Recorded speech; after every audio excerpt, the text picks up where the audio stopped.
What's happening, everybody? Welcome back. This is Forgo, and this is the third time that I am making this video. And the reason for that is because, as many of you know from the post that I put up a couple days ago, my computer has been having a lot of problems.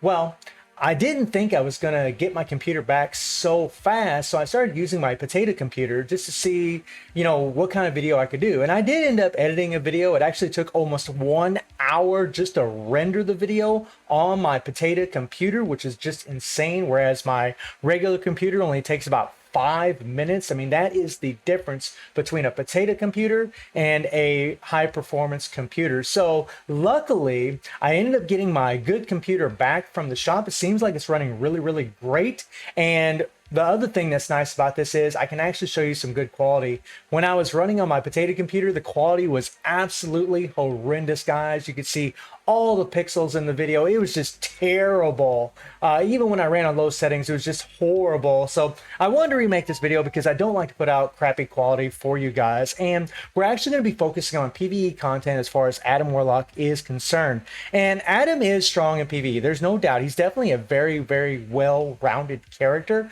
But I believe he really shines more in PvP. He's just better, in my opinion, in PvP than he is in PvE. And the truth is, in PvE, he'll be pretty good. Like against Null, you can go all the way up to stage 34 with him because you can use blast requirements from 30 to 34, which is nice. But once you get to 34, then you have to use super villains, right? Once you get to 40, then you have to use agility tag, which he doesn't have. Then when you get to 45, you gotta use speed, and you guys get the drift, right? When you get up to stage 45, when you get up to stage 50 against Null, I mean, here you need mutants. It's gonna be, Adam is just not gonna get it done. Maybe with a brilliant CTB of energy, a brilliant mighty, maybe. But honestly, pretty tough because the problem for Adam is he does lack a little bit of survivability. Now, I know what you're thinking. He's already got a 20% recovery heal, and yeah, that's true on his second skill, but his defenses are absolute crap. He's got a decreased damage received by 25%, but man, he can die very easy, guys. He takes a lot of damage very quickly. And as far as Mephisto, you can use him up to stage 9, and, well, actually up to stage 14. Okay, so against Mephisto, you can go all the way up to stage 19, and then you're going to need humans, which he's a creature, so he doesn't apply there. And here you need combat, so he won't apply here. And here you need superhero female, he won't apply there. Right, go to 35, characters with leadership, he doesn't have leadership. So, you're going to have to take him all the way up. Even at 40, you need supervillains. And then finally, you need blast for 45. And this is going to be extremely difficult for Adam, again, guys, unless he's got a brilliant on him. Very tough, even on an account like mine that has 25% pierce. So that's kind of one of the caveats to the character, is the fact that he is a creature type, and that does hurt him, right? He doesn't fit a lot of requirements because of it. It's a shame this isn't leadership instead of magic. That'd make him a little bit more relevant. But you guys can look at the stats right here. My critical damage isn't quite maxed out. It's 188%. If it was 200%, he actually would be a little bit better. He would hit quite a bit harder. His critical rate would actually make a little bit difference as well. But I'm probably going to end up just, slapping a CTP regeneration back on the character. And here's the thing, guys. I'm using a mighty CTP of energy. Every time I build up that beatdown proc, we're getting an extra 6% pierce. He's got an extra 5% pierce in his kit already, which is nuts, guys, and the chain hit damage by 15%. So running a CTP of energy is actually going to give you another 30% chain hit damage. Combined with this is 45% chain hit damage, combined with the 5% pierce and the 6% pierce from the mighty CTP of energy and the 25% pierce from my account. He's rocking 36% pierce. 36%.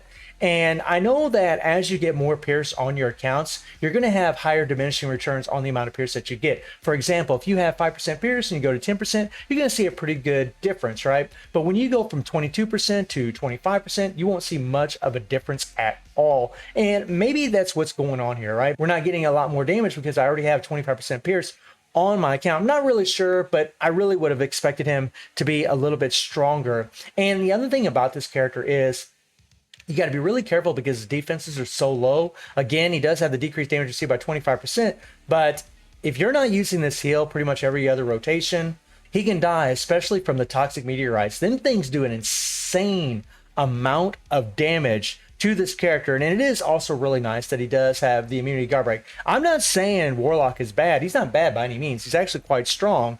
It's just, I don't think he's really strong enough considering the amount of resources and the cost of this character for PvE content. There's other blast types that actually fit more requirements in World Boss Legend for PvE that are cheaper to build and just as strong, if not stronger, and actually have better damage supports.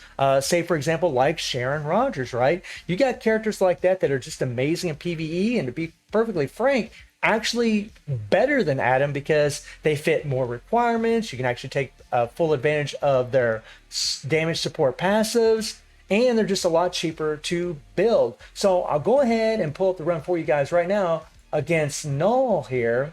And yeah, I mean, he does good, guys. I mean, this is stage 34, and again, this is as high as I can go against Null. Now, Ebony is actually quite the godsend here because Ebony actually gives you a decreased damage received by 35% against universal types, which Null is, and Ultron, which I will be showing you a run against Ultron. The run against Ultron won't be really that high, but, you know, I just want to show you guys how well he can perform against Ultron. But remember, you know, I do have a lot of Pierce on my account. I do have quite a bit of energy attack at 126%, and that does make a huge difference in his damage output.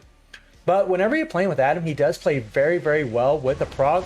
What I like to do is I just go 5, 4, 2, 3 on the first rotation. You don't have to delay any of those skills. You just cancel the 5, 4, 2, 3, land the proc on the 3, let it run out, and once that proc finishes, stop, run away. Because if you keep doing lingering damage from the third skill, it will trigger the proc the next go around. So that's something you really need to be careful about. In the next rotation, you can literally just go 5, 4, hit your tier 3, delay, he does a little explosion, and then go into the third skill. Now, something that sucks about Adam is his tier 3 does give a 40% attack buff, and you do get the attack buff immediately, but it doesn't do damage for crap, guys. It doesn't do much damage at all. It adds a little bit. You're going to do a few extra hits. It does make a little bit of a difference, and that's why I'm trying to use it, but it's not by much. Honestly, if you just cancel that damn tier 3 and just win your other skills, you're not going to see a big difference in your damage. I actually practiced this for quite a couple of hours, and I really didn't notice much difference between using my tier 3 like I am now and not using it. Getting your 40% attack buff is really the most important thing. And in regular World Boss Ultimate, getting that all defense down that goes up to 7% is really going to be the big important thing on top of getting the 40% attack buff. And here, Adam can die. Because his defenses aren't that high, if you don't have a certain amount of health, you can die. Now, the beautiful thing about him is that because he has such a good heal, that 20% recovery on that second skill, that is a large heal. So as long as you're using this heal, I mean, he'll be fine. It's just, he can take a lot of damage. But, you know, again, having Ebony on the team, along with the decreased damage received that Adam has in his kit, along with the 35% decrease from universal types, that's giving him a decreased damage received by 60%. And honestly, he really needs it. Luckily, you can use Ebony in this stage because he is a blast type that really does help. Adam, guys, I mean, like, he's got good survivability because of his heal, but he doesn't have very good defenses. He can take a lot of damage. I cannot stress that enough. And that's why it's really weird because in PvP, he does so well.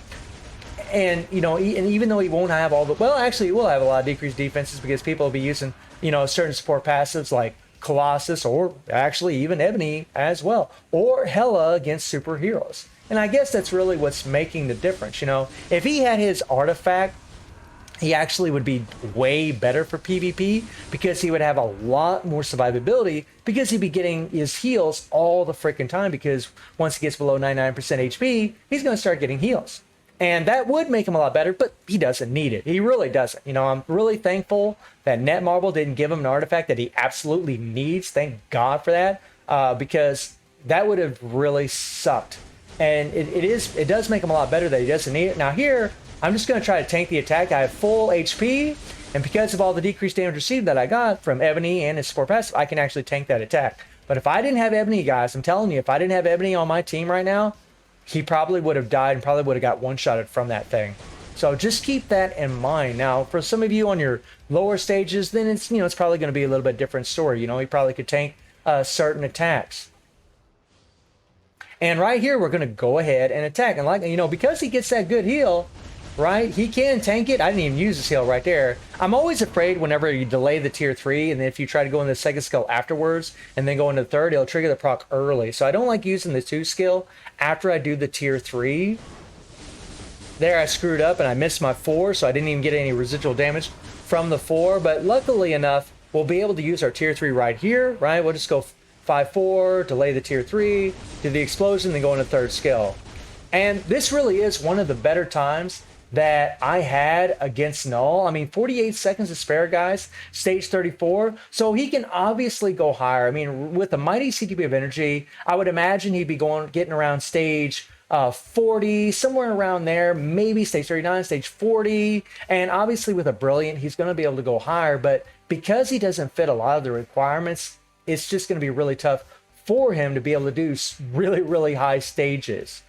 Now, this is stage 5 against Ultron. I know it's not very high, guys, but we haven't been playing Ultron very long, but I really don't think Adam's really a great candidate for Ultron. There are certain things about Adam's kit that are really good for Ultron, like having his revive early on in the fight, all that AoE on the third skill, but even though he's got all that AoE on the third skill, man, he can freaking, like, his skill can get completely interrupted because Ultron will jump away, right? Like, just what happened right there, right? We did my tier 3, we did a third skill, and Ultron iframed and jumped all the way over to the side. And look at the damage that Adam took, even in stage 5, guys. He took a tremendous amount of damage from that purple attack. That's a lot, and that's with Ebony on the team, right? Ultron's pretty vicious, man. I gotta say, he's a pretty tough little bastard to take down. And, you know, I am really suspicious about Ultron as far as ignore dodge is concerned. So I'm actually doing a run here where I got Valkyrie on the team giving 30% ignore dodge. We have the CTP of energy giving us almost another 40% ignore dodge. So we almost got 70% ignore dodge right now for Adam at all times. So he should be fine as far as, you know, Ultron dodging any attacks. But again, I really don't know if we need ignore dodge or not. I really need to do some testing to figure out if we absolutely need it, because it does seem like the higher stages I go, it does seem like Ultron dodges our attacks. I'm not really sure if it's dodging or if his defenses are just so high that we're not doing as much damage. It's one of the two things. So we'll switch our character here. I do find, by the way, with this attack, switching your characters is actually a lot easier. And then I'll just dodge that last one by just running away. It's really up to you how you want to play it.